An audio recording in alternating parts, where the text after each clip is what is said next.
Uh-oh. It's time for the Early Bird Special. Bringing you the best stories from the world of sports and sports entertainment.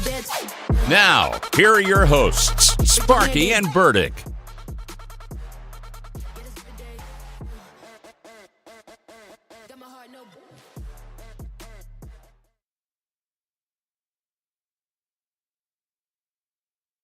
Line or watching us, technically. You're listening to the Early Bird Special, and we're back. Sparky, we're back. Tell them what we got today, man. We got everything. We're going to talk a little March Madness brackets. We're going to talk about some NFL talk, the tush push. We're going to talk a little WWE because we can, and you don't get that anywhere else in the 22 other hours on ESPN radio. And we're going to talk anything and everything. So text in 661-842-2000. Give us a call, 661-842-2000. We're also streaming on our Early Bird Special YouTube channel. And we also have our Instagram, Facebook, and even a TikTok page. We do. Follow us on all social media platforms. We are all over the place. And like I said, you can also watch us live right now on Twitch and YouTube. Just go to the Early Bird Special YouTube page. We'll be right there. But Sparky, I mean, let's give them a breakdown of who we are, because I'm sure a lot of these people are like, who the hell are these doofuses on the radio that we're listening to right now? And doofus is a dang good word to use, because I mean, we're just two normal dudes that love to talk sports. We love talking about it. We love entertaining you guys. And obviously, Sparky, diehard Dolphins fan. If you're watching the stream right now, he'll be in Dolphins gear all year long. I am a Falcons fan myself. But a little bit about myself, I'll talk about me. I'll let Sparky talk about him. I am, born and raised right here in Bakersfield, California, 31 years old. Graduate of Garces Memorial High School, went to CSUB, where I graduated with a BA in journalism, plus a whole bunch of other additives that I don't need to explain. I was the longtime editor for podcasting and sports for the CSUB news organization, The Runner, where I won a couple awards as well. You could probably still find that stuff on their website. I'm not 100% sure. They're all about, boosting the next generation, so it might not even be there anymore for all I know. And then somebody getting old? Yeah, a little bit, right? A little bit. And, I got a couple years of color commentary and all that type of stuff under my belt, as well as being a producer for dang near every show on Kern Radio and KGEO as a whole. You've heard me on the Greg Kerr Show many a time, as well as the Ralph Bailey Show, the First Look with Scott Cox Show. I mean, money-wise for a very, very short period, filling in for this man, Sparky, who is the man of the hour, as they are over there in the money-wise guys. But that's all I got for me. What do you got, Sparky? Born and raised as well.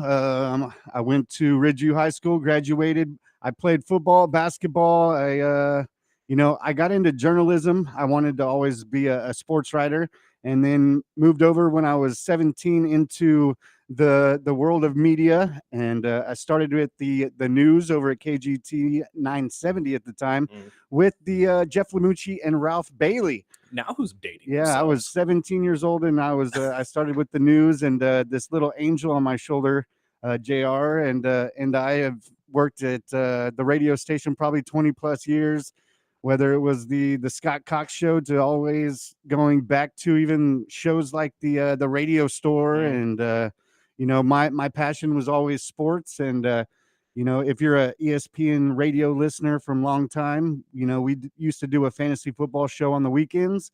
And then we brought in Burdick's Beautiful Face, and then the Early Bird Special was born. So we've actually been streaming this podcast for almost a year. Got to talking with the people upstairs in the big offices over at AGM, and here we are. Greeny, got off the radio about, I believe, in the beginning of this year. Yeah, it was, I think, in January. So we got the opportunity and jumped on it. So we're going to bring you a totally different type of sports show. On this station, you have legends like Rich Eisen, and local legends like the Greg Kerr Show, that's live from noon to 2, Monday through Friday. And then, like you had mentioned, the Money Wise guys that are live at 2 to 3. So we're going to try something different.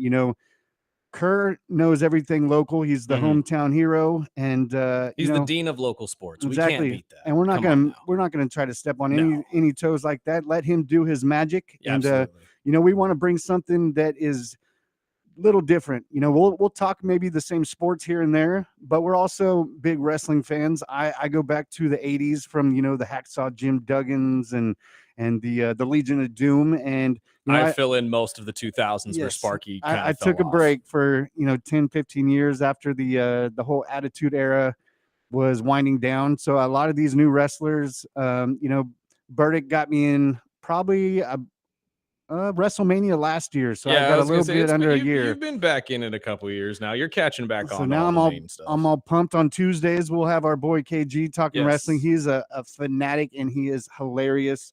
And then we'll have local comedians. We'll have we'll talk music. We'll talk movies. And on Fridays, every once in a while, I believe every other Friday, we'll have a good friend of ours, a handicapper, Yes. joining us this Friday actually. So Bolt we'll Brady. introduce you. From Brady and his bros will be joining us in the Believe Network hopefully every Friday, as much as his schedule will allow. And like he said, it's not just going to be us. We have plenty of friends that'll be dropping by as well. Some former professional athletes coming in to talk ball, as always. We just want to come and entertain you guys. I let you guys have an opportunity to talk to a lot of these athletes as well, if you guys have any questions. And it's just going to be a fun time. It's going to be a great time. We love almost every sport. Now, there are some that we are not knowledgeable in. We are not going to lie to you and sit here and say we know everything. I've played as much as I can, but I still cannot grasp some of the rules of maybe, I don't know, hockey still escapes me sometimes, although I love watching it. So if you guys have anything to say, or if we're just dumb and we're completely wrong on the subject, chime in, call in. Feel free to tell us what we're wrong about. We're not here, to tell you guys we know everything and you know nothing. This is your show just as much as it is ours.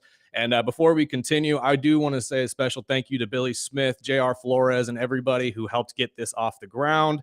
We are very, very much appreciative of everything. And, and all that is going forward. And hopefully we'll be here for the foreseeable future. So we are beginning of something great here. And we got plenty to talk about today. I mean, I know we got the March Madness tournament got turned on its head last night as all 4 number 1 seeds make it to the Final Four on the men's side for the first time since 2008. The Yankees are turning people's heads with these torpedo bats. We'll get into that a little bit as well. And Aaron Rodgers, I mean, he's the talk of the NFL every year.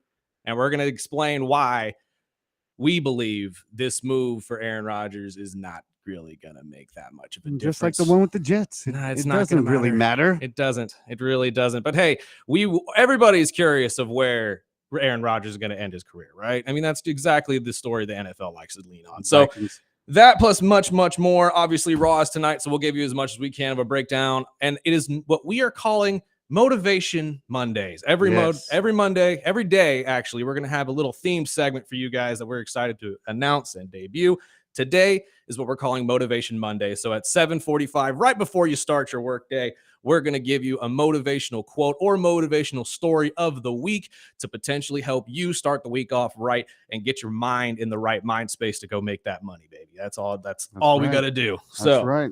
I mean, we've got pretty much our stuff out of the way. Should we just jump into March Madness now, or do you want to take a break first? I mean, how many brackets are you in? Well, this year I was smart and only did 1. Okay, it's right here at AGM. So. I'm in 3. I have the AGM one. I have one we do it Money Wise, as well as a good radio friend of mine in out of state. I am not doing well in, I believe, 2 of the 3. Look, brother, my bracket was busted day 1. Okay, thanks to Clemson, I'm not very happy. Actually, no, I'm sorry, I'm not gonna say thanks to Clemson. Thanks to Kyle Kerr, and I look right at the camera when I say this. Kyle Kerr, the man of myth, the legend, the guy knows more about college ball than I will ever forget. So I got in his ear this year and said, "Hey, man, you want to help a brother out? See if my bracket looks good." He gave me some suggestions that led to me having Clemson in my Final Four. And so that should explain exactly how much I know about college ball, at least this year. I'm a diehard USC fan, so that's about as much as I watch. But realistically speaking, my friend, I mean, you obviously, like myself, most likely did not have all 4 number 1 seeds. No, I don't have all 4. I have 3. Final. I have 3 of the 4. You have the 3 of the 4. Okay, so which one did you leave out then? Florida.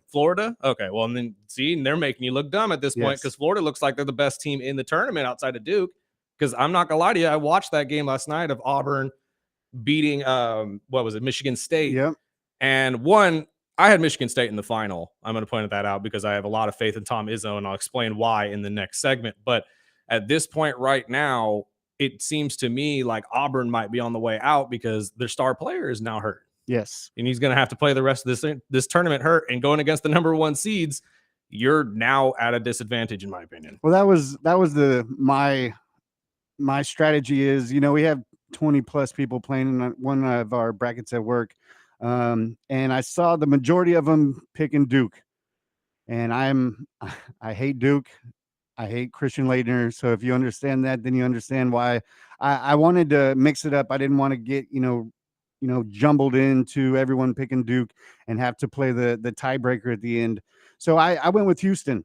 Did you? I like the big boys. I like their defense, and really the championship in my eyes is this Duke Houston game. You're probably right on that one. Cooper Flagg 1000% looks like the best player in this tournament, and it just shows at every single game. And you got to remember too, this kid's a year younger than an actual freshman would be. He's only 18 years old, which is incredible to think about how easily he carves up defenses as he does. So realistically speaking, I think you're right. The Houston Duke game probably is going to be much like we get with the NFL. The NFC and the AFC championship game always end up being better than the Super Bowl. And I think that's what we're going to get this week. Of course. And of course, like we said, Bolt Brady will be here Friday, at 8 o'clock. I'm sorry. I did lock him in for 8 o'clock. So Friday at 8 o'clock, he'll be helping you out with your brackets. And if you're making bets on these Final Four games and the championship game, he'll help you out with that as well. Because that, I believe, will be on Monday, if I'm not mistaken. Yes, we'll have plenty of time to get your bets set.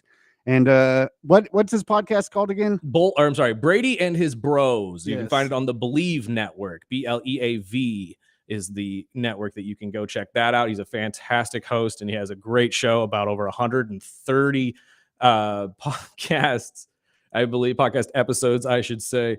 JR's over here scaring the hell out of me. What do you do? Did you knock your pot or your hotkey? It's day one, baby. So there's gonna be a couple hurdles. Screws. Okay, calm down. I mean, we're still trying to figure out why Sparky can't get the logo behind his head. Yeah, okay? But I love JR. So JR is the reason we are he here. Blocks JR in the camera. Yes, you don't see JR right here because my big ass head. But we'll let's go to break real quick. Yes, while we get this settled. We'll reset, and we have everything back on the air. Yes, and when we come back from the break, I got a couple points here while I'm going to explain that NIL may have actually ruined the Cinderella story of the March Madness tournament, man, which is arguably my favorite part of this tournament. So we'll get into that and much, much more here. So like I told you before, text in, call in 661-842-2000. Put that 661 in. You can follow us on our Early Bird Special YouTube, and you're listening to the Early Bird Special on ESPN Radio, 12:30 a.m. 101.1 FM.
I know this is gonna be your first song? Of course.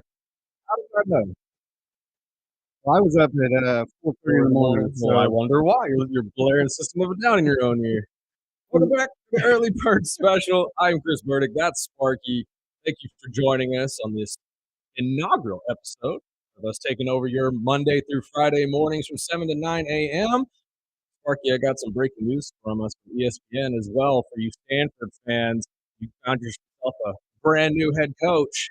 As Frank really. Reich, former head coach of the NFL, is headed to Stanford to be the interim head coach for 2025. Didn't he have a short term with the Colts? Yes, Frank Reich was or I don't know exactly about short term. I know he was there for at least 2 seasons, so I guess that's a short term thing for the Yeah. NFL these days.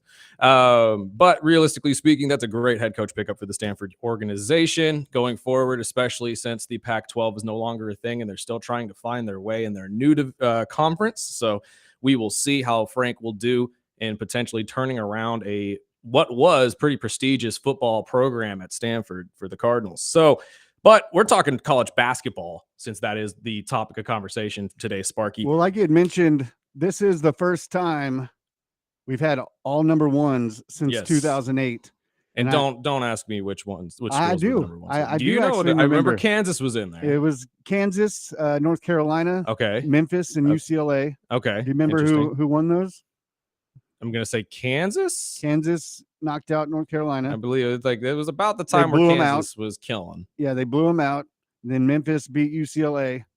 And that wasn't the Derrick Rose led Memphis team, was it? Oh, that's a good question. 2008. I That's right gotta around the double check time. my stat there, but it might be because when Derek was there, they did make a run in the tournament. I'm not 100% sure though. It if is he the was year the that team. Kansas beat Memphis. No, by no, you 7. know what? I think it is because if I'm not mistaken, that's the year Mario Chalmers shot and won the game for Kansas at the Yeah, last second. And I'm not Chalmers. Mario Chalmers and the Morris twins, I believe, are on that Oh, team. If I'm not gosh. mistaken. Another But reason why I don't like Chalmers, but realistically speaking, though, Sparky, as I mentioned and teased before we went to break, we have a problem on our hands in terms of the NCAA in basketball sense. I'm not going to say this with football because I think football is thriving when it comes to the NIL, but basketball, it is really starting to show that it is going to be a very, very skewed situation for any team going forward if NIL ends up being the main problem here. Because as people have seen this year, NIL has had a massive, massive impact on the tournament because there were no Cinderella teams at all. The first day, you got I think we only had one major upset, which was McNeese. yeah, And in the beginning. realistic, I mean, I guess you can count Arkansas being a 10 overall seed, but I mean, when you have Calipari as your head coach, that's not exactly being an underdog in any way, shape, or form. And I'll explain that in a second. But I don't know about you, Sparky, but personally, I think there might be a problem when it comes to NIL in college basketball. Was as just the In big terms teams, of the number one's going to be the number ones all the way in, or hear me out on this, because when we were watching the March Madness tournament, theoretically a couple years ago, you always had the teams that were the lower dogs, but they were stacked with seniors and juniors who had plenty of experience, especially playing with each other, which led to the Cinderella stories because the team with most experience usually ends up being Cinderella. Now, you are taking that completely out of basketball. And I know this isn't a point that you guys haven't heard before, but I'm just going to mimic it here.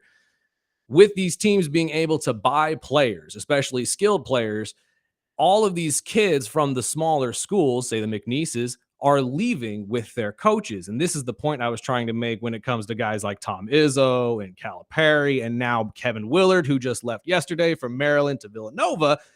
And let's not forget, Maryland had probably one of the best seasons of their entire program last season or this last year, where they got, I believe, to the 16. If I'm not forgetting, or if I'm remembering this correctly, they won 2 games in the tournament itself. And now Willard's leaving, and Willard directly says it in his press conference that it was all, or I shouldn't say all, but the good majority of why he is leaving is because of NIL situations at the school. He wanted to keep his team in New York for a night to celebrate Christmas. Got told by the school they can't do that, it's too expensive. He wants to create a absolutely incredible championship-esque program for Maryland. but you can't fork over a little bit of cash for your basketball team to have one night of celebration in New York. Really? It goes Like, back to the cheeseburgers. exactly. And that's, I think, why he is so fed up with this kind of a thing. And I don't blame him at all. And that's why he moved from Maryland to Villanova. And he had 4 years left on his contract, Sparky. He had Oh, 4 years, over $4 million annually guaranteed in those contracts. And he walked away from it because of NIL situations. And guess what? Who pays that? Exactly. Villanova will have to pay a $2 million buyout for the coach, which is whatever. But guess what Villanova's getting as well? Because granted, Maryland's losing 3 starters this year, 2 because they're a senior. Queen is leaving the freshman because he's going to the NBA. That's almost guaranteed. Unless Queen decides to leave with his other 2 teammates into the transfer portal. And guess where they're going? Villanova. Exactly. So where does this build? This is the point I'm making, that in the basketball world of college sports now, I think it is now going to be bigger for you to have a massive coach, a Tom Izzo, a Coach K, a Coach Willard, somebody like that to come to your school, because not only are they going to bring their scheme, they're going to bring their players. So it's all about the money. Exactly. It's all about the money. Exactly. And And that's where we're headed. It's the same argument that I've had with baseball fans. Yes. And it's no Now- poo-poo on the Dodgers, or because I know I'm surrounded by Dodger fans Well. in this town. I love the Dodgers, but I hate the way of how the league is set up. Big teams with big monies and big pockets and big checks Right. buy their players. No, And, that's understandable. You know, it's a big jump from baseball to NCAA basketball or football. It seems like football But see, here's the has thing. it cornered. It's not that big of a jump anymore. Yeah. Especially with the sounding exactly business the same. moves that are being made. It is now the same thing. We are making college sports professional, and there is nothing wrong with that. Realistically speaking, these kids should be getting paid. I am 1000% on board with the NIL. I am not saying get rid of the NIL. Keep paying these players. These players deserve the money. However, what I am saying is you are now going to have to figure out a way in the NCAA to essentially curb the transfer portal. Now, they used to have this by telling kids you had to sit out a year every time you transferred. And that made a lot of sense, right? You can't just leave one school for another school and just go win a championship and then go off to the pros. That doesn't really make a lot of sense. So, and we'll cue up our first audio, Sparky. Seth Greenberg brought up this point. I know Jay Bayless has echoed it for years, but potentially it may be time for contracts for players in the NCAA. Let's hear what Seth said. Everyone's going to compare it to, well, players get chastised for moving school to school or putting their name in the portal at a certain time, and coaches can do it any time. And I agree with that. Here's my exception. Kevin Willard's going to pay a hefty, not a small, a hefty buyout when he moves to Villanova. Whether Villanova pays it or he pays it, someone is going to pay it. And that's why we need contracts in college basketball. We need 2-year contracts so we can get the portal under control and we can have some type of accountability and connection. It's honestly, it makes sense, because if you can stop, I shouldn't say stop the players from leaving with the coach, because this is the other big problem when it comes to the coaches and the transfer portal for the players. And I could let Jay Bayless say this, but I'm going to just parrot it real quick.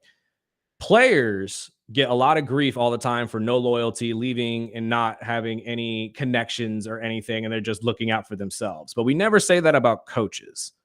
And we also never say that tampering is a thing with coaches. But this situation, especially with Kevin Willard, could potentially have been a tampering situation, because one school was clearly talking to his agent. He can sit there and claim he wasn't talking to his agent, but somebody's talking to your agent and convincing you, hey, we got a better NIL deal over here, so come hang out with us. Yeah, let's wrap this up. Exactly. So setting on contracts for players, obviously a 2-year contract minimum would be a solid move, in my opinion, if you're looking to change up the college basketball world and keep the players at the schools. I don't know. What say you, my friend? I just bounce off what can they do about it? Right. I mean, is there a base where, obviously I'll go back to the runners here in town. Right. Obviously we don't have the checkbook to bring in super talented where we're in the bracket or the Madness At least tournament. not yet. Turn around and Not win yet. some games, Well, and maybe we can talk about that. I've heard Kurt talk about, we're getting more NIL money in the next couple years. All right. But, as soon as we jumped in to this, I wouldn't say that, but I'm trying to go by, how do they even it up? For both the coaches and the players. Is that what you mean? Exactly. Or even the schools. Yeah, that's fair. I mean, again, I think that's what the contracts would come into play here is you could So still they have to put clauses in these, you can contracts? still have buyout clauses. You know what I mean? Like if there's a player that wants to sign a 2-year contract, but then there's like you have to pay half of his NIL earnings essentially if he wants to transfer in a year. That could still potentially happen. That's what contracts and legality of all of this stuff could move to. But that's why I'm saying that if you create contracts for players, it would create a at least pseudo loyalty clause for these players. So you don't have to have the one guy who transfers to 4 different schools in 4 years. You know what I mean? Because that is pretty ridiculous, in my opinion. You don't need to be transferring from McNeese to Stanford to UNLV to UNC. So do you see that being the best option? Is going through clauses with these contracts? I think it's the easiest option right now. And I think it's the easiest option to keep it fair for everybody, at least until you can find a better long-term solution. Do you think it hurt the tournament? Yes. Do you think the NIL hurts the tournament? And not in a sense of competition, because I think that realistically speaking, we're getting better competition. Because realistically, what you want to see is all 4 number 1 seeds in the final, right? You want to see Duke against Houston. You want to see those games. But I mean, basketball fans, the follow fans, but the people that are playing the brackets and doing that, they rely on those Cinderella stories. Absolutely. And those aren't the fans that they're pushing. They're always going to push, the schools and the students and the people filling the arenas. Right. Absolutely. So that's why I'm asking you, is that the problem?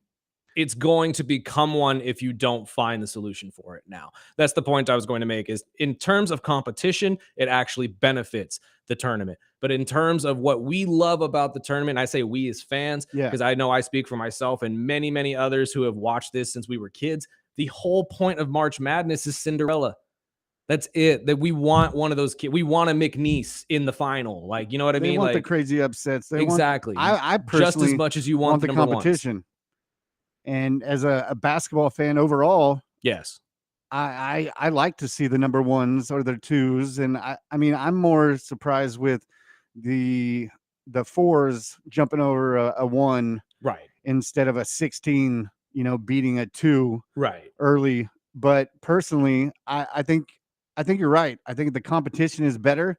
But I also believe that in terms of the betting, though, of all of this, too, because let's not forget about that. That is a huge part of all of this. Vegas is most likely not happy about this. But you start making changes for Vegas, then you start tapping into the setups and this is fake, blah blah blah blah. And the betting lines are setting all this up, and that's all hoopla. So get that out of your heads. It's not. And that's real. One thing is I take away. I want the sport and the competition. Right. I don't care about the betting. I mean, obviously, I'm gonna tinker with the fantasy lines and do that. But it's not your bag. It's not what you're here to do. But there are a lot of people that are, and that's the point. It's like you have to take that into account as well. That's why I think betting line wise, it probably didn't help a lot because not a lot of people. I guarantee you right now, probably most people coming into this year were betting on underdogs because that's how you make your money.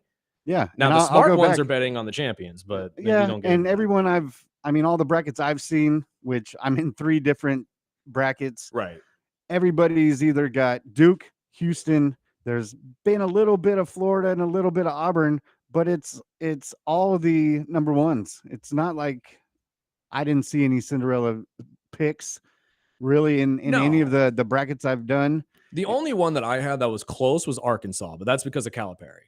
Personally, and that I think is going to be another big factor too. If you do have one of these coaches like a Calipari or an Izzo, you're most likely going to make it further in the tournament from here on out because of the NIL deals. So do you think these trades or these bigger coaches, big name coaches are going to I mean, have already probably figured it out. They're going to be way more coveted now than they ever have been. And they're going to be jumping to these big teams. You think the future of NCAA is just the NIL money and the super teams?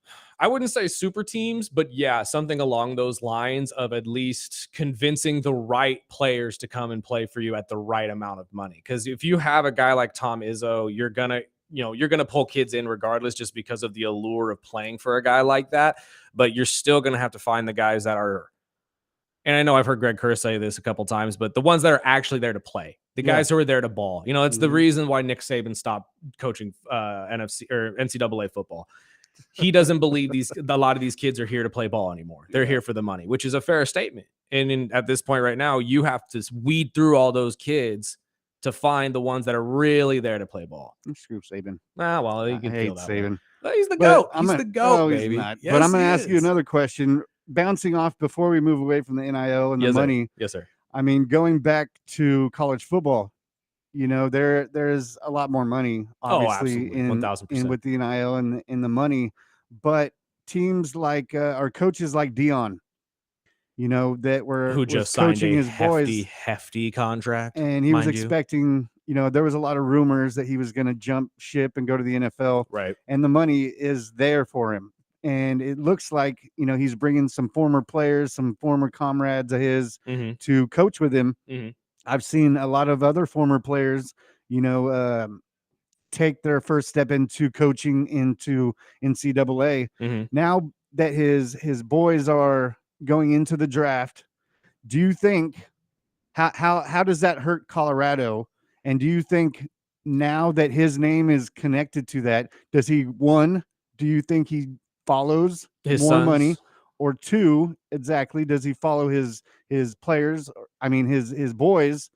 I know there's been a lot of talk of like Shedeur going to the Giants, Shedeur going to Dallas, or the Raiders, yeah. And that makes Dion immediately in our kind of world is maybe Dion's there next year to coach. Do you see that, or do you see him being the spotlight in the NCAA where players that want not only follow the money, but they want to be coached by Dion?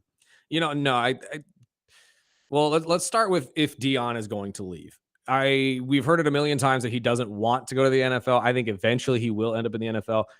But right now, I think he wants to let his sons go. Because let's also remember, Dion, as much as he's been a coach to his kids, has also tried to let his kids learn themselves. He's not exactly helicopter parenting his kids as much as people love to make it sound like he is. And let's also not forget that Dion is a master motivator. So he's got the kids coming into Colorado next year where he's going to be successful, especially Juju, the quarterback that they just stole from USC. Fantastic athlete. He's going to be great. But I don't think he's going to really take that much of a drop as a coach. I think it's going to be bigger for him to make the decisions later on, whether he wants to continue at a University of Colorado or if he does want to move on because of just he's been there too long. Because I mean, we heard it at Jackson State as well that, I'm never leaving. This is my thing. But then something happened, obviously. I believe it was NIL wise that just caused him to say, yeah, we're packing up and moving ship. But this is also a great example for my point earlier about the players leaving with the coach. Somebody like Dion is going to take all of his players with him, or at least the big ones. And that's going to cause a problem for the NCAA. They're not going to want that. So realistically speaking, when it comes to Dion moving, I don't see it at least for a couple years, but you can never rule it out when it comes to a guy like Deion Sanders. Well, let's finish that up after the break, because I also have another question about we'll wrap up the NCAA before we get into our Motivation Monday. So send in your questions, comments, text them in or call in 661-842-2000 right here on the Early Bird Special, ESPN Bakersfield, 1230 a.m. 101.1 FM.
I'm pretty sure we're not like chicks, but I am. close. Close We're is dang getting good. close. Welcome back to the Early Bird Special. I'm Chris Burdick. That's Sparky. Thank you once again for joining us, as hopefully you will every Monday through Friday from 7 to 9 a.m. going forward. Sparky, before we went to break real quick, we were talking about Deion Sanders and the Prime time. NIL and how all of this is going to shake up. I know I didn't get to the second half of my answer here, but the point I was going to get to was it is going to be more important now for people to create a team culture with their players and their coaches and know what culture you're bringing in with what coach you're getting. And I think Deion Sanders is a great example of this because Deion obviously took over Jackson State and made it massive. Did the same thing in Colorado with his sons, now has to do it alone. But realistically speaking, my friend, what say you of it? Is it easier for Deion to do this with or without his sons? We'll see. I You mean, think so? we'll find out. I believe it was easier to start, obviously, with boys you've raised, Right. but I mean, we'll see. Or at least easier to get people to buy in because obviously his sons buy into what what their dad is trying to preach to them. Exactly. And So we'll see. I mean, just looking at Shador throughout, this draft combine or right. whether it's the media presence he's had. Right. I mean, he's well prepared, and whether that lands him with with the Giants and having to be the guy that everyone in New York, you know how New York turns on players quick if he doesn't come and is prepared to play and step in and be the guy that they need. Well, okay, let's play a little fantasy booking game here, as we like to do, or fantasy choosing. Draft is today. Obviously, I say Shador goes within the first 10 picks. I think that's a safe bet, wouldn't you say? Now, we won't say number one. It's been hit and miss, man. You think? You think he drops out of the top 10? But that's why I try to stay away from those mock drafts. It's the same as playing fantasy football and mock drafting in July. Fair. But let's get back to the booking real quick. Yes. So we got I'd say, 2 or 3 teams that would probably draft in the first 10. You got maybe Tennessee, but I'm still thinking they're taking Cam Ward. Yeah. You got the Giants, even though they just signed Russell Wilson and Jameis Winston. And you got the Raiders, who are still in quarterback limbo. We have no idea what the heck they're going to do. Which one do you think is most likely to end up with Shedeur? Personally, in my opinion, I think he goes to the Raiders. I personally agree with you. I think the Giants already have their Right. I think bringing in Russell and bringing Jameis Winston, who was the starter for like 3 days. It's a weird move from the Giants. And I think Tennessee would be foolish to not take Ward. Yeah. But I think it lined up perfectly where he can land in Vegas with Pete Carroll and with the whole Brady and all that. And I think if year one doesn't look like growth, I think we go back to the discussion with Dion. And I think you're right. And I think that's 1,000% the plan for Mark Davis. I think that's exactly what he wants. He wants to draft Shedeur. He'll most likely draft Shiloh in like the 3rd or 4th round because they do need DBL. You think they get them both? I think so. Why not? Why not? If you're trying to lure the father and his culture to your team, why not? You know what I mean? Like, and there are certain teams, because I bring up this point to make this, because I think Shannon Sharp made a very good point last week when they were talking about Jimmy Butler's comments about the Heat culture and how it's easy to have a culture when you have players like LeBron and Dwayne Wade and Shaq building for you, which is a fair statement. But let's let Shannon actually say his point first. Whatever the way you choose to call it, when you have great players, it makes it easier to put a name to it, and you're winning because of this. No, you're winning because of those great players. In absence of those, you're going to struggle. So Jimmy is absolutely right, and this is not a knock on them. Pat Riley's done a great job of assembling the staff. Spo is a really good coach. Mickey Arison, the owner, he stays out of the way. He let Riles run everything. But the more great players you have, the better you're going to win, and then you get to label it the play like a Raven. The standard is the standard at Pittsburgh. The Patriot way, Heat culture. When you have great players, it's a lot easier to win games and then call and assess something, the reason why you're winning those games. I say that, or I bring this up to answer your question from before the break. Deion Sanders leaving the Colorado Buffalo does not benefit Deion Sanders because he has already created what he is seeing as Deion's way in Colorado. Much like Bill Belichick leaving the Patriots and the Patriot way. If you have the players, if you have the buildup, if you have the culture set, there's no reason to leave. There's really not. And if you do and you want to buy in and try to move it somewhere else, it doesn't always work. And I think even if it's money, and money is alluring. That's the whole point of it. I mean, say we go back and, we fast forward and the Raiders pick up Shedeur and Shiloh. Right. And, and they're still, a 6-11 team or 6-11. I challenged your I'm sorry to cut you off again. But do you not see that? No, I see that, but that's the point. That's the point I was just about to make. Is the culture. With a better culture comes more NIL opportunity. You see the point I'm trying to get to? Yeah, but you jump in that, go back to the culture. What does the Raiders need right now? Well, they definitely need a quarterback. A culture. Yeah, they have the fans. That's fair. Everywhere. They need that coach, and I don't think Pete Carroll's that guy. No, absolutely not. You know who is, though? Dan Quinn, the guy who was under Pete Carroll, the guy who turned around not only Atlanta a couple years ago, but Washington last year. Yep. Another great example. No, he ain't going nowhere. But he's got the culture. That's the point I'm making, though, is that Deion is setting a culture in Colorado with the Buffalo. And that's why I didn't understand. I thought for sure that it would be Belichick. Somebody like that going to the Raiders. Fair. Not Pete Carroll. Pete was a really random grab, in my opinion. And I hate to say this because I love Pete Carroll being a USC fan, but it does kind of feel at this point that Pete Carroll is just desperately trying to grasp onto something to play or to coach football again. And it's like, dude, your mind is just as good. And I don't know the man personally. I've heard that he is as spry as a 30-year-old. That could be the case. But as we saw with Bill, I think the game is evolving, and it may be evolving a little past what they can do.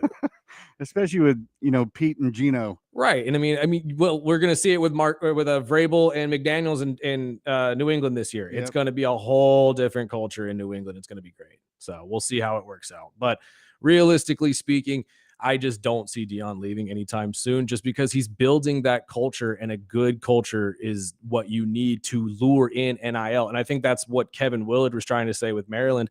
If you're not willing to put forward the money and help me, then why am I going to build a program here? Yeah, why am I here? Which is, it all circles back to money in the NIL, as we just were saying earlier.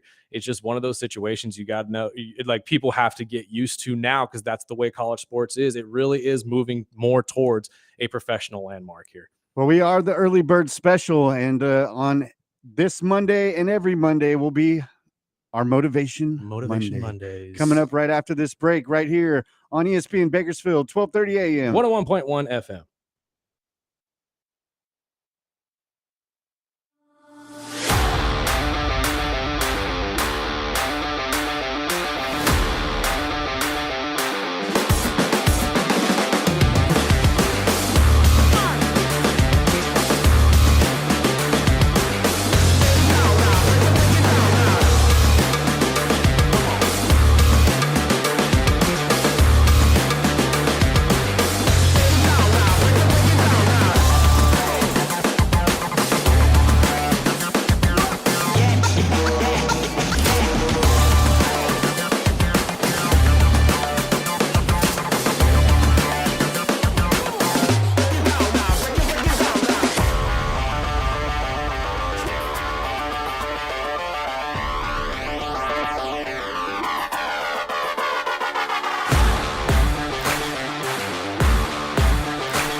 Where's my music, Doc? No, nothing. Where's my music, It's not Doc? playing. What's happening? Yeah, the hotkey is not working. Uh-oh.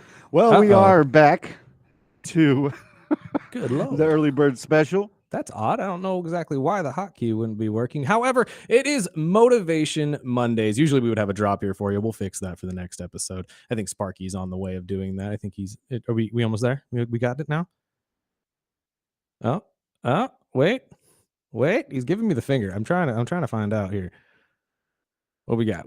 No motivation music today. I'm sorry. However, the first Motivation Monday is this quote that I'm going to give you that I have absolutely used in my life. What if we here we have go. that kind of attitude? The cause repossessed. Nobody believes in you. You lost again and again and again. The lights are cut off, but you're still looking at your dream, reviewing it every day and saying to yourself, it's not over until I win. They will not put out more content than me. Beast mode, 1, 2, 3. Beast mode, 1, 2, 3. Beast mode, 1, 2, 3. Beast mode. I beast mode my way to number one. The feeling of failure, the feeling of shame. Where's your motivation? But you're going to have some ups and you're going to have some downs. This is amazing. I feel incredible. Yes. I can win. I feel great. I can do this. Ugh.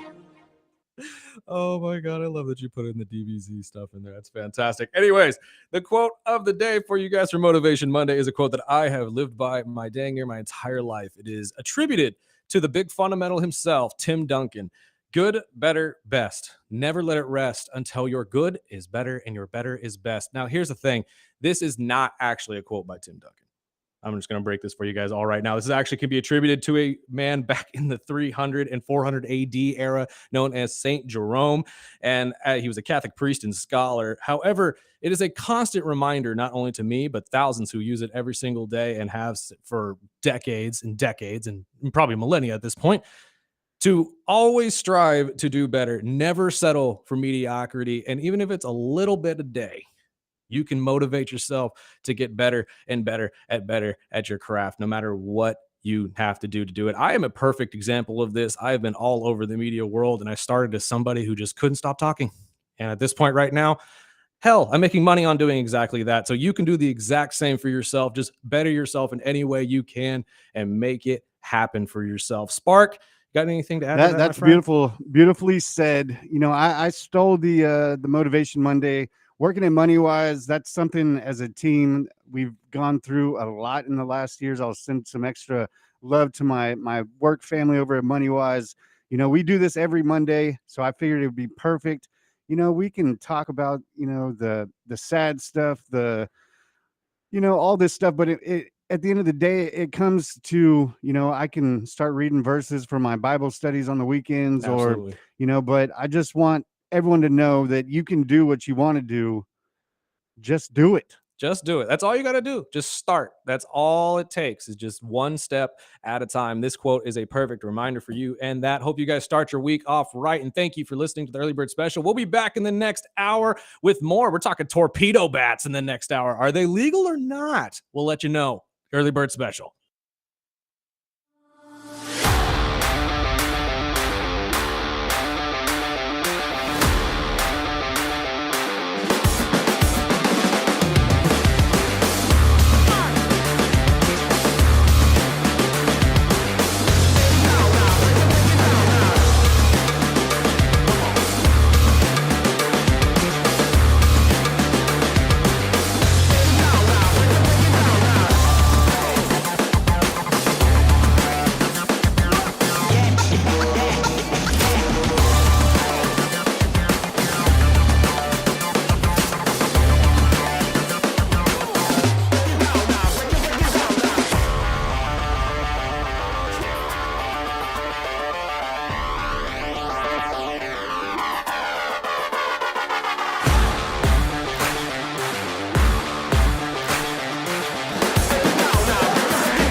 Welcome back to the Early Bird Special, Hour 2. I'm Chris Burdick. That's Sparky. We got plenty more to talk about for you on this Motivation Monday. Hope you guys started your week off right. You're getting back into the work week, and after a fun weekend, I know a lot of my friends went to I can't remember what rave it was over the weekend. No, what? I got friends who go to raves, I guess. I don't know. I'm not that kind of person. I can't do that stuff anymore. But we had plenty of sports to talk about, my friend, because we had I want to go back to the rave, man. What? I'm just saying. Oh, look at JR in the background. That's what we love to see. That's what we love to see. Anyways, we had an offensive flurry in baseball over the weekend, Sparky. Oh, yes. And the Pacers put up almost 170 points in basketball. And, well, that was on Thursday. But, I mean, it's just craziness. And But within a week, we get... If we're going to get there, the Pacers haven't scored under 100 points since February. And then they 4th. lost yesterday.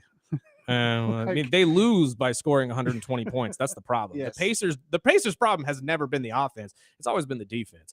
I love Tyrese Halliburton. I know Pat McAfee loves his Pacers, but that has been their tragic flaw. And as a Cavaliers fan, I will gladly watch my team take advantage of that. But at this point right now, we got to talk about the offensive barrage in baseball. Yes. Believe it or not, because the Yankees dropped 20 on the Brewers on Saturday and then 12 last night against the Brewers again, winning 12-3 in using what some people are starting to call illegal bats. Now, Here we go. Now, let me help you guys out here with this stuff. Dodger fans, I'm talking mostly to you because I know you guys hate the Yankees just about as much as anybody in the world. I am a Phillies fan, so just take that into account right now. These bats aren't cheating. They have been okayed by the league 1,000%, and it is just the culmination of great analytics from the Yankees organization when they did a study on, I believe it was Anthony Volpe, their shortstop last year, and Jazz Chisholm for the short time that they had him, and they realized Volpe wasn't hitting any balls off the barrel of the bat. He was hitting every single one off of the interior of the bat, and if you've ever played baseball, that's not going to get you anything, especially power-wise. And they made a strategic move to move the blunt of the bat down.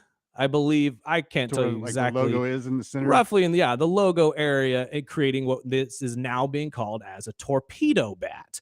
Now, to make this a little bit easier for people who don't understand, I'm going to let Michael Kay, from the analyst from the Yankees organization, explain it, because he did a beautiful job on Saturday when all of this was really coming to a head. The Yankee front office, the analytics department, did a study on Anthony Volpe, and every single ball, it seemed like he hit on the label. He didn't hit any on the barrel. So they had bats made up where they moved a lot of the wood into the label, so the harder part of the bat is going to actually strike the ball. That'd be a weird way to hit, going up there expecting to get jammed and putting the meat of the bat towards the label. It allows you to wait a little bit longer. And it does. It gives them an extra second. And if you are a batter going up against 100-mile-an-hour pitching pitchers, you will take every second you can get. And somebody like Anthony Volpe, who, and I want to point this out, Volpe is only hitting 167 on the year so far in 3 games. Not great. However, Jazz Chisholm, the stud second baseman, is hitting 417, went 3 for 4 yesterday with 2 home runs and 5 RBIs. Now, granted, he's only hit, the only home runs he's hit are the last 2 games. There's only been 3 games played in the season. But if this is indicative to what the Yankees are going to look at going forward, and I also want to point out, not every Yankees batter is using this bat. It's not Aaron Judge. It's not Giancarlo Stanton, who's also starting out hot. Yeah, very much so, and will every single year until the end of time, more than likely, along with Mike Trout and Bryce Harper. Like, at this point, the stars in baseball are the stars, and they're not going anywhere. But realistically speaking, everybody is angry, Sparky. Everyone is saying in the league, oh, of course, it's the Yankees. They're just going to look the other way at this. This is dumb. They're cheating. They're not cheating. If you want to know the rule, here's the rule, and I printed it out for you and even highlighted it for people who are looking on the stream. It's right there, right there. MLB rule number 3.02 states the bat shall be smooth, round stick, not more than 2.61 inches in diameter at the thickest part and not more than 42 inches at length, and the bat shall be 1 piece of solid wood, none of which the Yankees have broken. The bat is 1,000% legal. All this bat does And actually, I was thinking about this last night while going over my talking points for this, Sparky. But this is actually genius because this gets rid of pitchers being able to pitch you inside. Why? Any shot from interior with a torpedo bat is going over the fence. Oh, yeah. With the barrel being that low down, it is just going to create an easier way for strategic way for teams to be able to combat pitchers who love to pitch inside. How much strategy do you think was put into that this offseason? Oh, a lot. Because they were talking, apparently this was a talk around spring training from what people are saying now. They saw a couple managers say it, and I think it was the Brewers manager or something was asked about it before the game. And he even said, like, oh, yeah, we saw him in spring training, didn't really think much of it. But now it's like, oh, well, the internet's bringing a lot of light to it. So 3 obviously games it's in, doing they're what it already, does.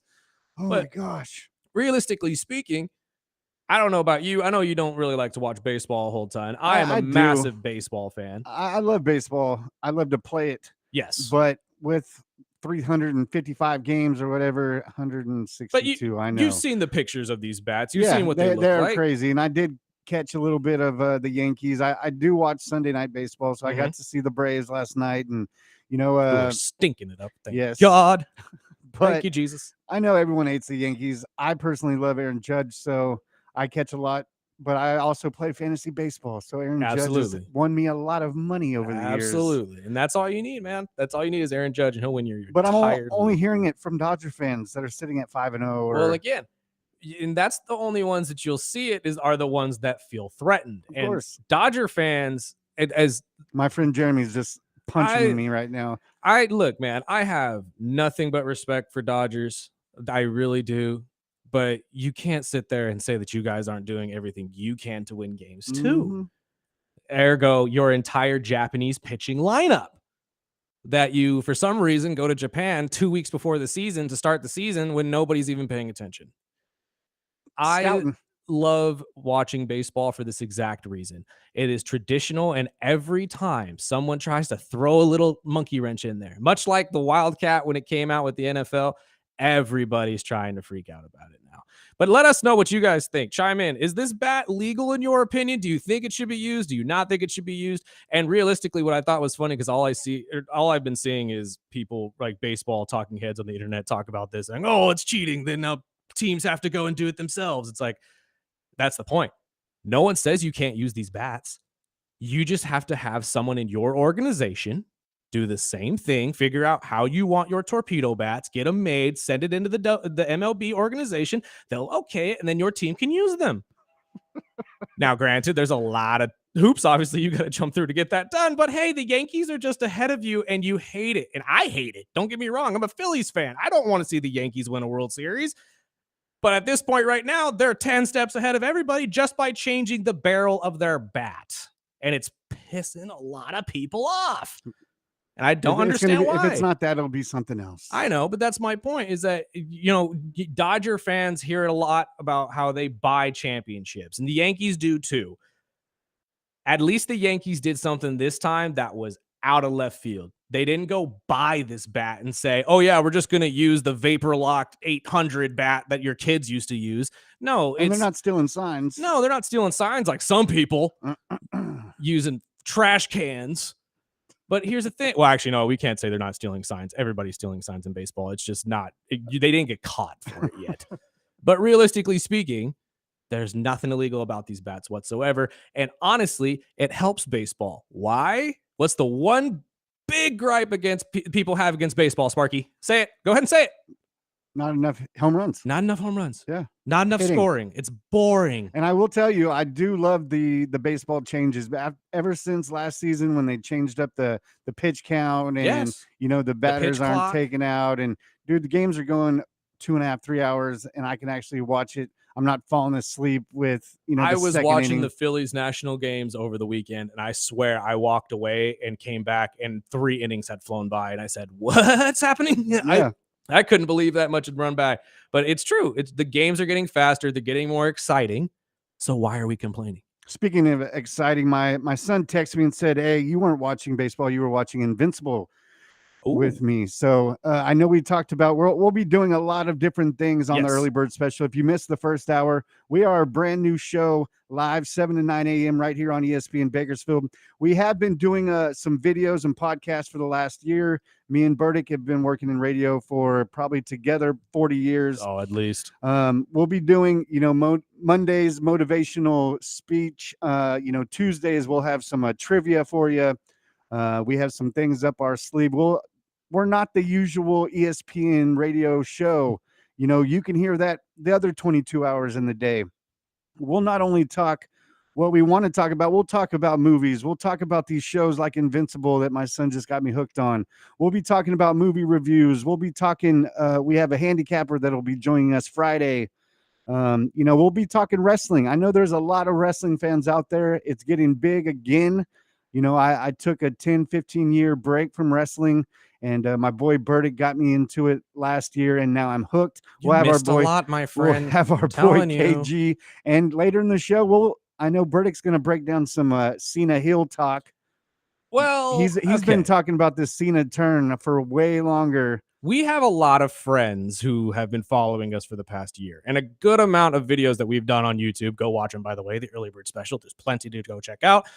We've talked a lot of wrestling over the years, especially all of this going on with John Cena and his heel turn. I'm just going to give my 2 cents finally, since everybody's been asking me why. Why don't you think John Cena being a bad guy is a big deal? Well, I was really hoping for that Homelander Cody turn. We'll get into that. It's called a teaser. We'll get into that at the 8:45 time. So if you want to hear that, go ahead and check it out when we get to that point. You can find us on Instagram, Facebook. Just look up the Early Bird Special. Plus, you can call or text in anytime, 661-842-2000. Yes. And real quick, before we go to break, Sparky, let's appease some of the Dodger fans since we just angered them. They look good. They did. But here's the thing. I got some good news for you guys in terms of your number one player, Shohei Ohtani, from over the weekend. Dave Roberts has finally given an update for you guys who are wondering, will Shohei ever pitch for the Dodgers? Do you really even want him to, is my question. But it is what it is. At this point, Dave Roberts gave an update stating that he's still a ways off. However, the Japanese star did start throwing bullpen sessions over the weekend, and he's starting to move towards a tentative date around May, if not a little bit longer than that, around June. He has taken a little bit of a step back, but that's kind of my question to you, Sparky. You see a stud like Shohei, essentially the next Babe Ruth of baseball. Do you really even let him pitch anymore? I mean, do you need him? Do you really? That's I mean, if there was a different team, maybe. But the Dodgers have a stacked bullpen. Absolutely. But they have a stacked starting lineup, actually, is a better way to put this. But that's kind of the point I'm going to make. And we'll go to break real quick here, and we'll leave it as a teaser. I think there's a better solution for the Dodgers to use when it comes to Shohei Ohtani, and it's not as a starting pitcher. It's not. I think there is a much, much bigger hole that the Dodger organization has needed to fill for quite some time, and we will get to that after this break. You've been listening to the Early Bird Special with myself, Chris Burdick, and Sparky. Hopefully you'll join us every Monday through Friday, 7 to 9 a.m. right here on 101.1 FM and 12:30 a.m. ESPN Bakersfield, and streaming live on our YouTube channel at the Early Bird Special and on Twitch. We'll be right back after this.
And welcome back to the Early Bird Special. I'm Chris Burdick. That's Sparky.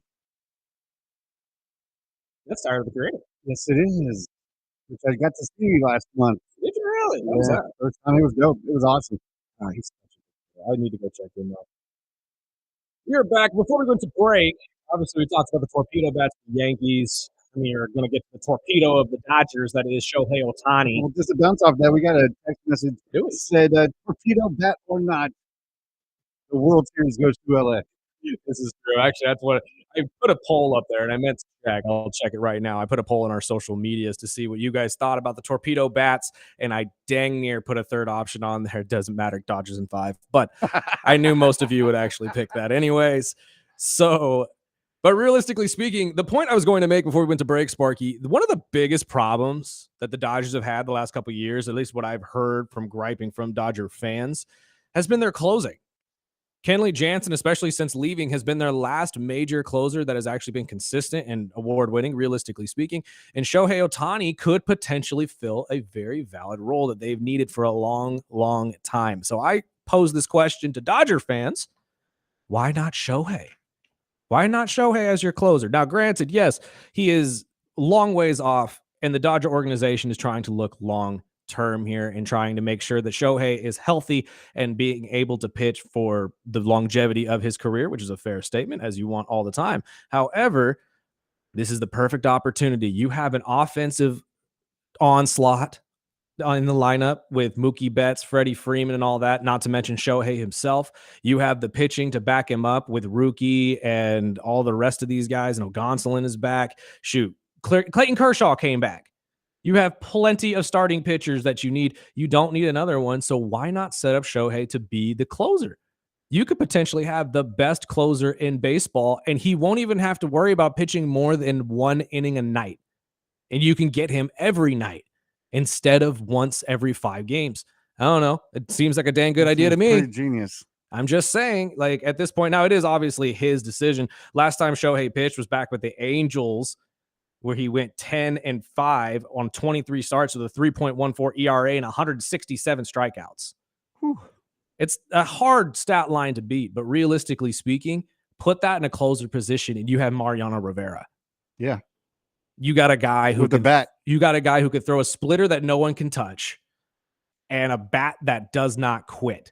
And personally, I think that is the biggest thing. But then again, baseball will probably just try to change the rules again and make sure Shohei can't pitch. Well, speaking of rules, yes, let's shift over to that. I know it's we're big NFL guys, and I know the talk of the offseason, especially right now, is all these rule changes. It's not the Lions trying to get rid of 15-yard penalties? No, not yet. Dan Campbell was I know there's a list. The chutzpah on Dan Campbell to try to get 15-yard penalties taken away just so his defense could play referee, though. That of course. I think everybody glances over that. I know where we're getting to, and I'll get to it.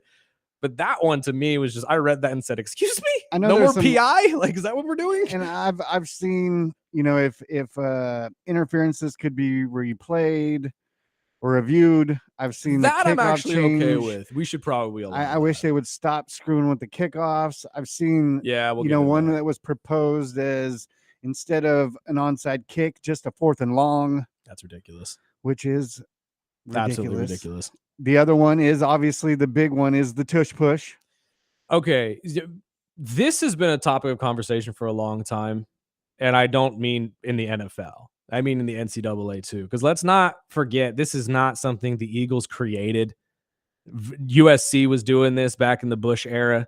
Like, I mean, shoot, there was an entire topic of conversation for the Notre Dame game. Was the Leinart touchdown really even a touchdown because it broke the rules? I'm going to let you go first. But do you think it should be outlawed? Be honest. As a Dolphins fan, do you think it should be outlawed? I mean, the Dolphins have nothing to do with the tush push. I know when it comes to the tush push, there's variations. Right.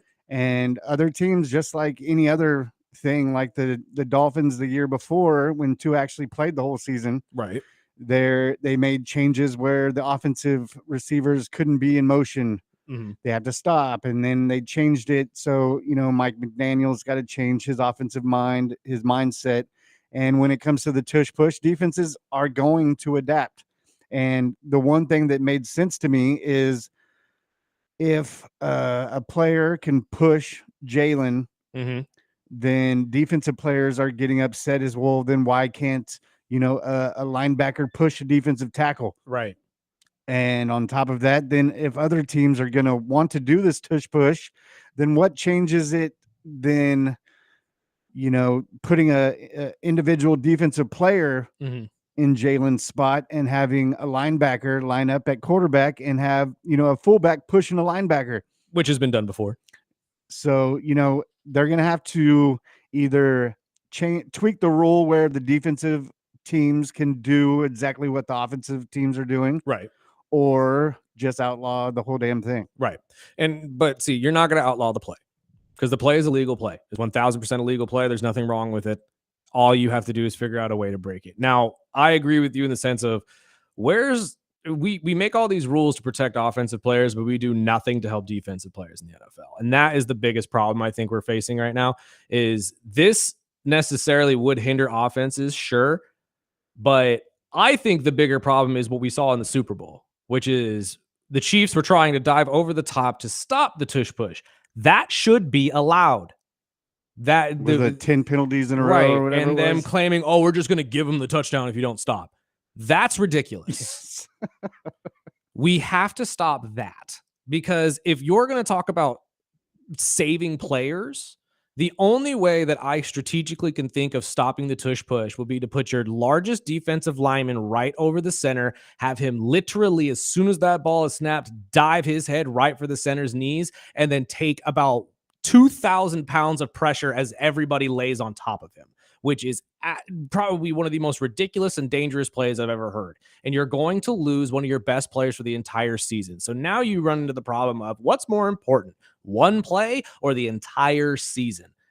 And then what changes I've heard other ESPN hosts say, why don't they just run it 4 times in a row?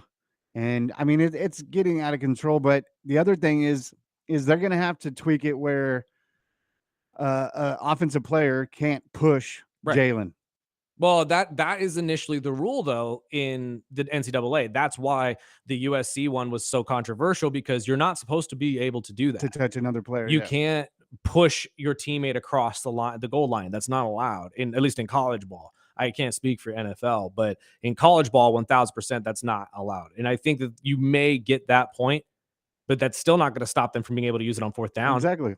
That's only on the goal line. So realistically speaking, that doesn't get rid of the play. It's like they do a play so well that they've got to tweak the rules in it. And it goes back right to the Yankees bat. Or, yeah, exactly. I remember when the Dolphins busted out the Wildcat and Ronnie Brown had 6 touchdowns against New England. Exactly. And then all of a sudden, the next time they played New England, every team was testing it out. And I see it. I mean, now they've perfected it where, players like Derrick Henry run it, but defenses adapted to it and tried to do something to create. But they took that main rule out where the receiver, per example, was the Dolphins had Ronnie hiking it and Ricky running through the side. So you didn't know which one to watch. You watch Ronnie, you watch Ricky. So they tweaked that rule where now the receiver can't be in motion when the ball is snapped. So they adapted and they tweaked the rules. So how do you think the NFL was going to have to, now it looks like it's going to come to the owners voting on it. Right. And, the much like the rest PA. of these. Yeah. But I think this is probably one of the main rule changes that we're going to be keeping an eye on this offseason. They're going to have to it. I think you're right on. I think the best move is to essentially just get rid of it being a scoring play. Allow it on 4th downs, not on touchdowns. And just like the pro or just like college does or did. I'm not 100% sure if they actually got rid of that rule or not.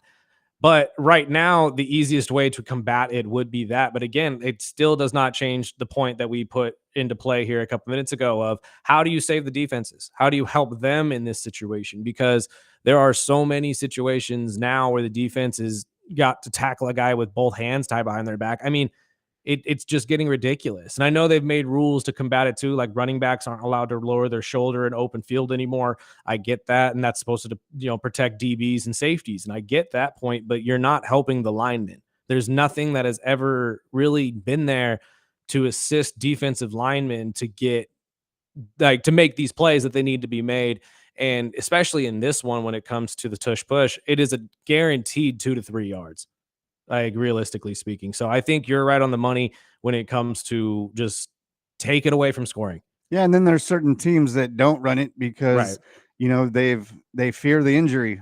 Patrick Holmes doesn't quarterback sneak anymore because that one play a couple years ago. And that's another problem too, is that I think that you have to take that into account, is if we do allow this play, your quarterback's going to be in the line of fire a lot more. Or do they allow where quarterbacks sub out and you get a player like Taysom Hill? That's already allowed, though. But is that, I mean, if they don't change the rule or at least tweak it, then every team is going to jump on it. Okay, well then we'll do this. Then we'll do that. It's just like the torpedo bats. Do it. Nobody's saying you can't do it. No one's saying, oh no, only the Yankees can use the torpedo bats. You guys can't use torpedo bats. No one's saying that. Well, we'll definitely keep you updated on this, as the rules will be overlooked in the next couple of weeks. Absolutely. Coming up with the draft in a month. And then when we come back from the break, I do want to hear what you think about what the hell Pittsburgh is doing at the quarterback position. And is it time? I know Tomlin has been, I believe, the only coach in Pittsburgh that has had a winning season. Yeah, he's never had a losing season. But is it? But see, again, and before we go to break, I have to point this out. No, I don't think it is. I think Tomlin's that good, and I think this is where I'm going to end this segment. But Tomlin needs to be in the GOAT conversation for coaches. I'm just going to throw that out there. He does. Well, keep it tuned in right here. We are the Early Bird Special on ESPN Bakersfield, 12:30 a.m. 101.1 FM.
There would say, "Ow!" That don't wake you up in the morning. I don't know what will. But then again, if you're waking up at 8:30 in the Good morning, for good you. for you. Proud of you. Whatever you do, I'm jealous. Welcome back to the Early Bird Special. I'm Chris Burdick. That's Sparky. Sparky, Yes. but We're talking NFL we are. in March. Now, the NFL is a year-round organization. We all know this. They do a damn good job of making sure we talk about them 24/7, 365, and there's plenty still to talk about. Let's talk a little bit of Steelers, man, because there's plenty of Steeler fans here in Bakersfield and the surrounding communities. I know my boss is. I know a couple of my best friends are, and they're all waiting for a specific man, a very Yinzer-friendly man. Well, before that, as of right now, as of today, Yes. at 8:37, the Steelers have Mason Rudolph. Yes. And over the weekend, Coach Tomlin was asked by the media, how comfortable do you feel having Mason Rudolph as QB1 right now? That's why we brought him back. I'm comfortable with that, man. We've been there before. He's a very capable guy. He was capable with you. As we And saw he in played Tennessee for- last year, capable is not exactly the word I would use for Mason Rudolph. He might be capable for 8 games, I wouldn't even give him 8. but I think that's the longest he's ever started was 8 games in a row. And then he took the helmet to the head for Miles. Is that what happened? But look, man, Mason is Mason. Mason's a great quarterback for the Steelers organization. He really does build or have the Big Ben-esque build that you love, but is he a long-term solution for you Steelers fans? I don't think so. I think he is a great backup for you guys, much like a Jimmy Garoppolo, someone you can really rely on to know the offense and know how he's going to play. But you're looking for a stud. You're looking for a star. And obviously, there's one man out there that's still out there after the Giants went and signed your former quarterback and the Jets went and signed your other former quarterback. You're sitting there waiting for Aaron Rodgers. Yeah, God. It is what it is, man. And as the respect I year, have for a franchise like Pittsburgh, the things that they've done over the years, I would not have thought Aaron 3 Rodgers. months ago that they would be in this boat waiting on Aaron Rodgers. Look, man, it is what it is. You have to do what you got to do. But Mike Tomlin also in that same press conference that we pulled this audio from said that he is not exactly buying in on the Aaron Rodgers train. He doesn't know if Aaron's coming, and he doesn't care if Aaron's coming. He's more trying to figure out if Aaron is going to fit the quality of the culture. As we've said in the first hour of this show, coaches are building cultures, winning cultures for their organizations. Mike Tomlin is probably the best example of that and has been for the past decade and a half, however long he's been with the Steelers. And at this point right now, you are in quarterback limbo. You had 2 guys last year. You were really, really hoping Justin was going to re-sign with you. He didn't. He took arguably a worse situation in New York with the Jets, which followed Aaron Glenn, which he'll be quarterback 1. I mean, we'll get to the whole Justin Fields situation probably on a different day. I don't think we got enough time to explain why that's going to be a dumpster fire and a half. But it's the Jets. You just said it. I mean, realistically, yeah. But at this point right now, Aaron Rodgers still lingering with the plan of, is he going to play? Is he not going to play? What's going to happen? Very much, Brett Favre-esque again. Yeah. But luckily this time he's not going to end up with the Minnesota Vikings as far as we can tell. Now, I think Minnesota is really dropping in on this JJ train. I think they're ready for it. And honestly, the kid last year looked great in preseason, so there's no reason to believe, well, unless the surgery didn't go the way we think it did. Or how camp looks. Yeah, that's also true. But at this point right now, I think Aaron Rodgers does end up as the starting quarterback for the Pittsburgh Steelers, at least for the first half of this season. I say the first half because if you've been paying attention to what the Steelers have been doing, or really even watching the Pat McAfee show, because they talk about it ad nauseum because of Tone Diggs and his entire Pittsburgh Steeler background, they are looking to draft.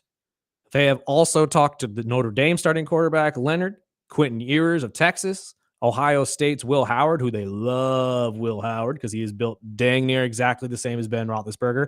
And they're also going to be talking to Jackson Dart of Ole Miss, because all of those guys, those are the next 4 after Shador and Cam Ward come off the bench, and I don't think any of them are getting taken in the first round, although Mac Jones and Bo Nix last year proved everybody wrong by being that guy to step up that was supposed to be a second-round pick and ended up being probably the best quarterback in the entire draft. So, or at least off of his first year. I mean, that's arguable, but I guess you can say that.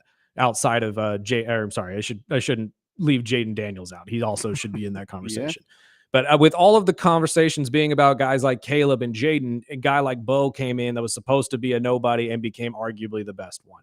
So if you're a Steeler fan, you're sitting in pretty good water at 21. You don't really necessarily need anything with the DK trade. You pretty much got the guy you needed to sit next to George Pickens.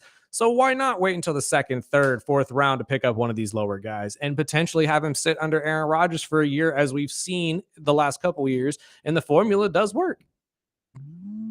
You don't think so? I mean, it looks good, or it sounds good, but it's Aaron Rodgers, and I don't put any trust in that guy.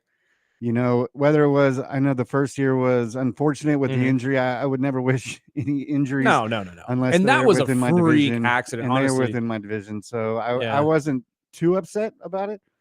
But do you think that was a indicator of what Aaron should be doing? I just don't see that personality working with Tomlin, and we'll go back to the culture. Yeah. You know, that attitude, and I'm better than everyone. I'm too good for, my shoe, blah, blah, blah.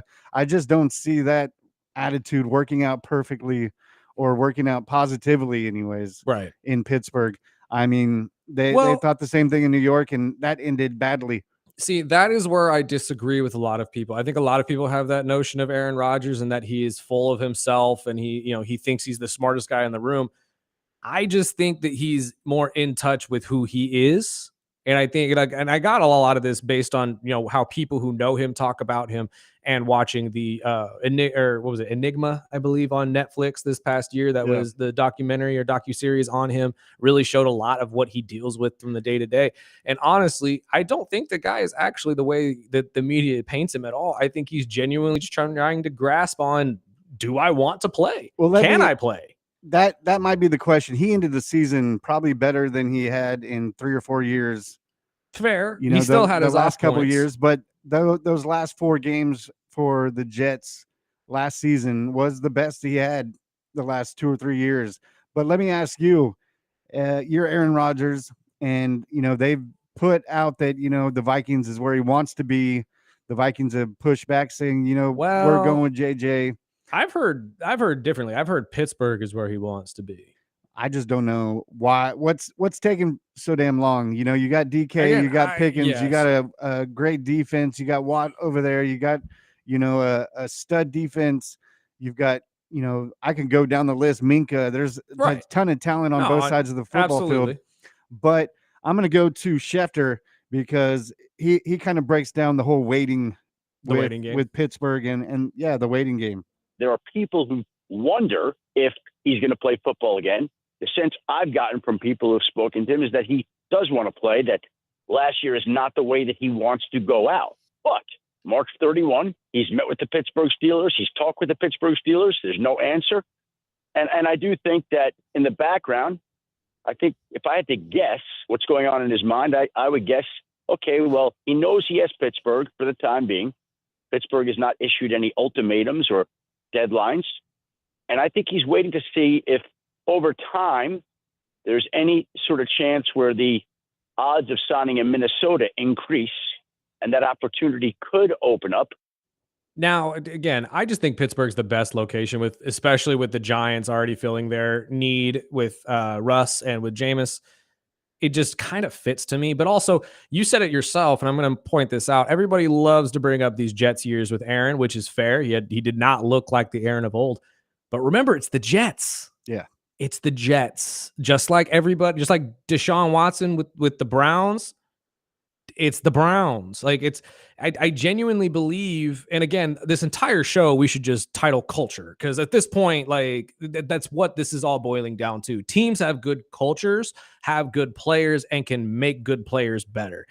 Teams like the Jets and the Browns tend to make their players worse. And I mean, that's also why I feel like the Justin Fields move isn't going to help anybody. And honestly, all you Ohio State fans out there that you're going to sit there and become Jets fans because half your team is on the roster now. I've gotten those texts. It's ridiculous. You're not going to have the team you think you're going to have. It's the Jets, man. I'm sorry. Yep. There's some sort of voodoo over the top of them. And I just genuinely believe you put Aaron Rodgers in a Mike Tomlin-led team, you may get the Aaron Rodgers of old, at least a slight glimpse of it. Let's say that. They run that offense around him. It'll be a tougher team, Absolutely. definitely. Absolutely. But we'll come back. We'll wrap up the first debut show of the Early Bird Special, and we'll be live Monday through Friday from 7 to 9 a.m. right here on the Early Bird Special, ESPN Bakersfield, 12:30 a.m. 101.1 FM.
Oh man,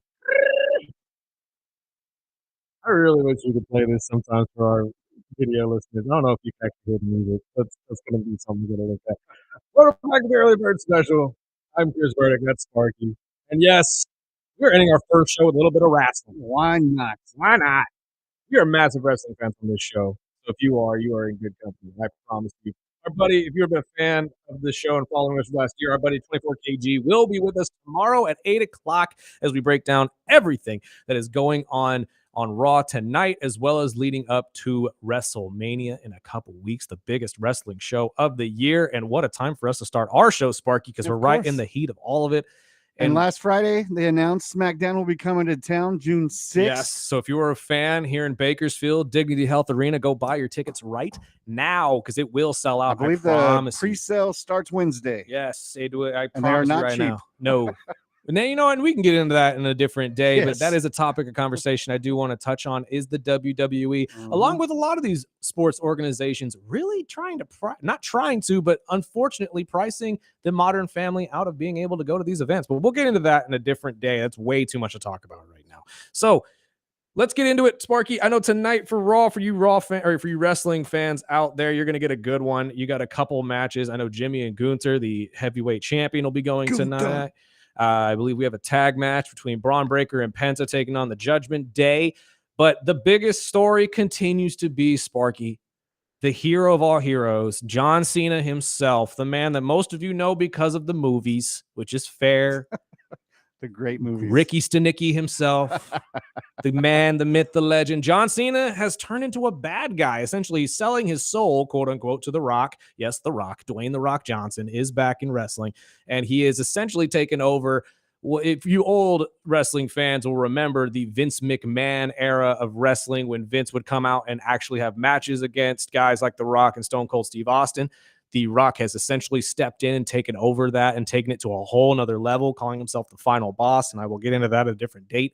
However, this entire move of John Cena becoming a bad guy has shaken up the internet, Sparky, only because it has been a 20-year move. 20 years, John Cena has been a good guy in the WWE. Now, when he came out, he was anything but. Yeah, people hated him. People hated him. People called him a joke. He created the spinner belt for the U.S. title and made it for the championship. Many people hated on that. Oh, yeah. They absolutely did not like it, called it a joke, including The Rock himself said that the belt should never be a toy or a kid's toy. Obviously, that is not the way the company went at all. And now every belt is a kid's toy. Pretty much. But I'm going to let you, I mean, you are getting into this, and I want to hear your side of this first, Sparky, because you're somebody who didn't get to watch John throughout his career. Yeah. This is a new thing for you. I was excited because, Cena showed up late last year, and I never watched him. Right. So I knew him as the horrible actor. You don't know. All you know I is knew the actor. I knew about the, you can't see me crap. obviously. And, I just thought he was a joke. You know what I mean? I never took him serious. I didn't watch him in any of his matches. No. I've seen plenty of his movies, sadly. The Marine still holds up, in my opinion. The Ricky Stenicki, I'm fantastic. laughing my ass up that you brought that one up because that was just what it was. It was fantastic. Let's be honest. It was great. It was far from it, but when it comes down to, I was expecting the Homelander Cody turn. Well, and they had set it up perfectly. Full disclosure, we had been really pushing that on Of EBS course. online for quite some time. But realistically speaking, right now, Cody Lander is not going to be a thing. However, Man. a lot of people online have been giving me personally grief because I don't see this heel move from John Cena as that big of a deal. Because No. if being a wrestling fan, and as long as I have, everybody turns heel. Everybody. Hulk Hogan did it. Cody will eventually do it. You are never just one side. Yeah. Ever. I mean, actually, no, The I take that Undertaker- back. There are, well, Undertaker was a heel when he Undertaker was started. neither. And Undertaker was an entity. Well, when he first came out, I will tell you, because I remember that Survivor Series when he came out as the secret partner with Yes. $1 Million Man, and that man made me cry when he put Yes. the Ultimate Warrior in a casket, and he was a bad guy for a little bit, But again, but he grew, he evolved, where Exactly. everybody loves him. Right. And this is just another step in the story of John Cena and in what is essentially the WWE's version of Star Wars. And I'll explain that in a second. But let's get to some audio because for those of you who are wondering, why aren't you shocked at this move? It's because John himself broke down how all of this was going to go in his interviews of Ricky Stenicki back a couple months ago with a Chris Van Vliet, who, if you are a wrestling fan and do not follow Mr. Van Vliet, you are doing yourself a massive disservice. But this is what John broke down of what was supposed to happen the first time he was supposed to turn heel years ago during Rock v. Cena. I heard rumblings of, we're going to do it. And in 48 hours, I had a new track, a new studio mix, theme song, final mix. I had 7 new singlets, low-cut singlets with boxing-type robes. I already had the boots in storage, so I dusted them off. Like I was ready to go, and already thinking about like what I could do with the story. Okay, what is a heel? A heel is not just new gear. The objectivity or the message behind the singlet and the boxing robes and the boots is its exact opposite of what you saw with the street gear. The jean shorts, the t-shirt, the ball cap, the sneakers. No, go the opposite route. And now lean into the opposite of everything you stand for. So I would begin to not work as hard. I would show up less. I would be untrustworthy, unloyal. I would lack respect in what I did. Like all you have to do is turn that on its. I would give up a lot. I would, all those things you can take and make interesting stories. And this is the stuff that's running through my head, not what moves can I do. It's like, how can I take the intellectual property that people are familiar with and twist it? So it's like, this guy's insane. Which is exactly what we're getting right now. He's already stated you're not getting a new song, you're not getting new gear, and I actually like that a little bit better. Don't give in. If you're breaking up with the fan base, don't give us what we want. That's not what this would do. That's not what a true heel would do. So realistically speaking, there's more to this, and we can get into it tomorrow since we have plenty of time tomorrow, 2 hours, 7 to 9 a.m. Once again, join us. But this is why. He's already told us how all of this is going to go. And tomorrow, listen out for the show because I'll explain what happened after this if you haven't seen this interview of how he explained that all of this is going to come to a head, much like a Star Wars story. At this point right now, that is all you're going to get from us. Once again, check out the YouTube page, Early Bird Special, and join us every Monday through Friday, 7 to 9 a.m. Join us tomorrow as we get 24 kg helping us out with all things wrestling as well. And we'll have a little trivia for our Trivia Tuesdays for you. Mr. Oh, you didn't know trivia. And we'll get into all of that. Some great stuff lined up for the rest of the week. Again, Bolt Brady will be joining us Friday. We're efforting, also hearing from Cody Kessler later this week. Talk some ball with the former NFL quarterback. But until then, you've been listening to the Early Bird Special. I'm Chris Burdick. That's Sparky. And we'll see you guys tomorrow. Peace out.